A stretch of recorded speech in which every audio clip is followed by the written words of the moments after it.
Oppenheimer, the latest masterpiece by Christopher Nolan, is much more than a film about science.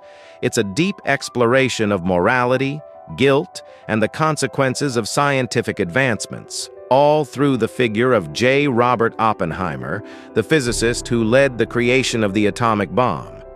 Today we're going to break down what makes this film so impactful and how it addresses the complexities of the real history that changed the world forever. One of the central themes of Oppenheimer is the protagonist's moral duality. Throughout the film, Oppenheimer finds himself trapped between being a hero and a villain. As the leader of the Manhattan Project, his mission was to win the war, but the cost of that victory was the creation of a weapon of mass destruction. His personal dilemma is palpable, especially when he recalls the quote from the Bhagavad Gita, "Now I am become death, the destroyer of worlds." This phrase, which appears at a crucial moment, reflects his inner struggle. Although the atomic bomb helped end the war, was it truly a morally justified sacrifice? Is Oppenheimer a hero who saved lives by ending the conflict, or a villain who unleashed an uncontrollable power upon humanity? And now I am become death, the destroyer of worlds.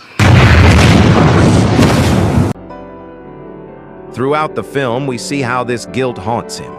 Despite justifying his actions as necessary, he can't escape the consequences of what he has unleashed. Oppenheimer didn't just create a bomb. He opened a door that can never be closed. If we analyze it further, we see that the atomic bomb is not just a scientific creation, but also a powerful metaphor in the film. It represents human power, knowledge, and at the same time, disaster. Nolan uses the explosion of the bomb not just as a visual climax, but as a symbol of how knowledge can be both a blessing and a curse. The light of the explosion reflects the awakening of a new era, but it's also the glow of destruction. Throughout the film, we see the recurring elements of fire and water. Fire, representing the explosion itself, symbolizes the destructive creation, while water, which appears in several introspective scenes with Oppenheimer, seems to allude to his search for peace and control, something he will never achieve. One of the most distinctive features of Oppenheimer is its non-linear structure. Nolan takes us through different moments in Oppenheimer's life, interspersing his work on the Manhattan Project with his later reflections, his interactions with other scientists, and his trial for his decisions. This approach creates constant tension as we see how the decisions of the past continue to affect his present.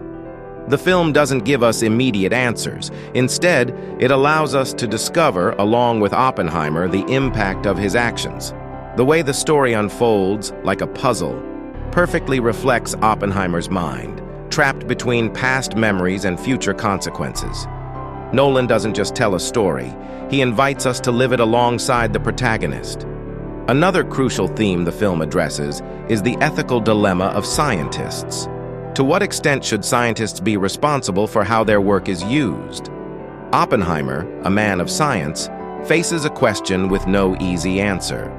Although his work was necessary to win the war, should he have considered the deeper consequences? Throughout the film, we see how he is drawn to the power of knowledge, yet struggles with the responsibility of what he has created. This conflict between pure science and the social and political consequences of knowledge is what makes Oppenheimer not just a reflection on history, but on modern ethics in the scientific field. Is it enough to do what must be done, or should scientists consider the repercussions of their discoveries? The supporting characters in Oppenheimer are crucial to understanding his story. Figures like Lewis Strauss, played by Robert Downey Jr., act as the political antagonists who complicate Oppenheimer's life.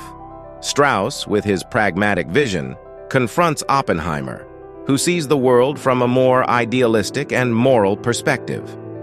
Characters like Albert Einstein also appear, not so much as central figures, but as reminders of science's role as a tool for peace, in contrast to the bomb Oppenheimer helped create.